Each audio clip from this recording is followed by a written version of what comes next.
ye Attention TV na de na ekoso ebre na aso imunim se de na ekoso so de enema ekoso o man Ghana mu ha na de bia ye de eba bedan mo ha no ye mfa news atwam ma ha current ones nko a na se ye basa ide na munim se Queen University Foundation na daroma ekunafo enwisia mobrohufo womo emaame no nti osi bronya na ebe se o atade a wahyedade a won hyeda eye mpabo a eduane sika ni nyina woje na ode akwakoya adoye Bible aka se de bia mekanes mesa ka biem se Yesu se sa wanya amami wanya amanuanum kumana na se wanya amanuanum nkumanum yi wanya amami Erade nti bomoden se obefre na homatrofo yi so na bibia wo bia no odi akwa akoma no na odi akwa akoche na Erade atimi ahira wo esan se oma emu ewo enhira chen woje 0548 302 985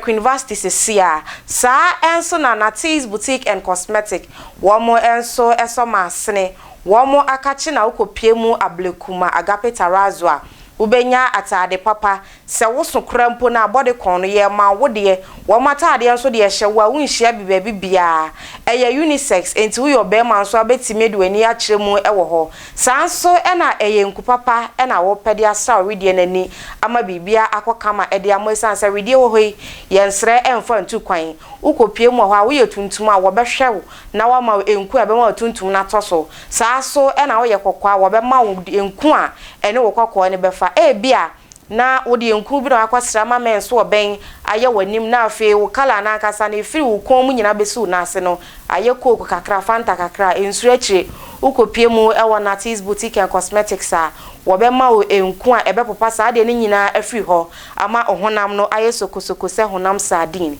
enti frɛ no ewo 0242 631 620 frɛ wo mo na ekope enku papa ene ntade ene perfume bi na wonso oye person mi twa me ho aba na se me ba ensam ne yebebo ede awura midia ene Rahel Obapa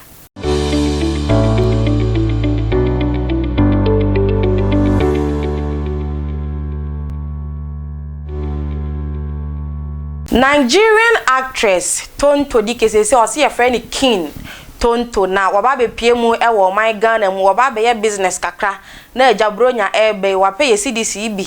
ede aguni botomo pie Nigeria wakwasesa da ne naira na eno ena Ghana for eche mu se sister ya de a nanse beto monti so oni nikuna kasakasa kakra ba ma wareja ye de aba ne sa a audio bi kura beto monti so na wo su pa nikuna iche o se yaja mikunu dada san be wa mi abe mai se ha ne wo ma me wa ne da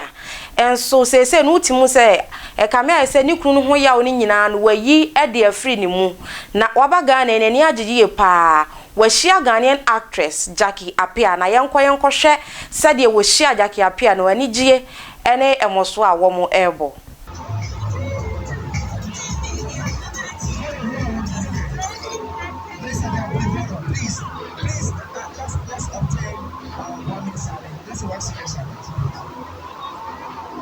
Let's make some noise for Queen, please. Please put your hands together for Queen.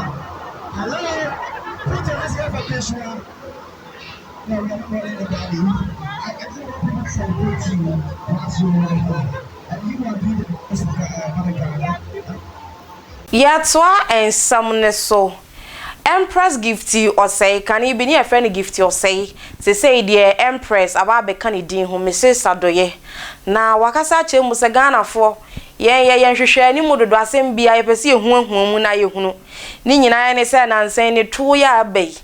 baby bia obeko bia ni ye bisa na wotu ye natural na Ghana for aba social media na we di ase wakwa akohye wakwa akoye nkrofo silicone yi bi ni ade a sister yakasa kire mu se wonno sekan ya de sekan krampo bi nkan ni mpo na kampese yakasa e bia wakwa akotwetwe na fudi ahye ne to ana ase wode silicone bi na akwa akohye ne to se ne to no eye natural to eto papa we anya bottles rock ni bi eto no ye kwa edede na said your sister ne to no edede no se no ya ye hu kakra eto na de eche ade se nyina ba na ebi eba mu ye kohwe ni video bi na wa beti asese me ka se to na edede a ye kwa aba Share me near memoir. I can be baby, madam, in your and so much.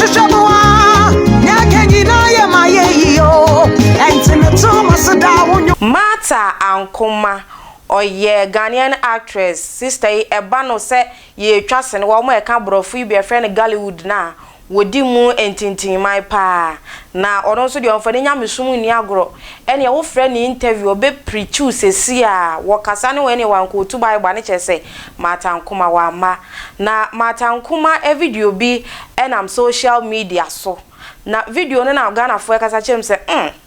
sister yi entomata de na hye de na so hwe na fu na se de na furu ne mu apagya kakra Martha Ankoma so de nyina ete Ghana hei yente sa wawade ana se ye nimpo se ne mpena na se bia be ma bi one ne hyehye ho be ware ni nie na se de nyamesoma do kro no no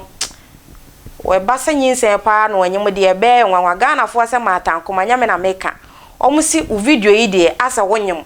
enti se wonyem de abra na be yi wo ho ano na yenkohwe video yi ama Ghana fo eka ensem bebre efa Martha Ankoma ho story. See, God has been good to us. We wouldn't be here if it wasn't for the grace of God. The grace of God has kept me, the grace of God has kept him. So come and let's worship. Come and let's worship with K. Bwachi Yado, with all the stars you can see on our bill. We love you. It's going to be a great time to remember. The time is 5 p.m. prompt on the dot.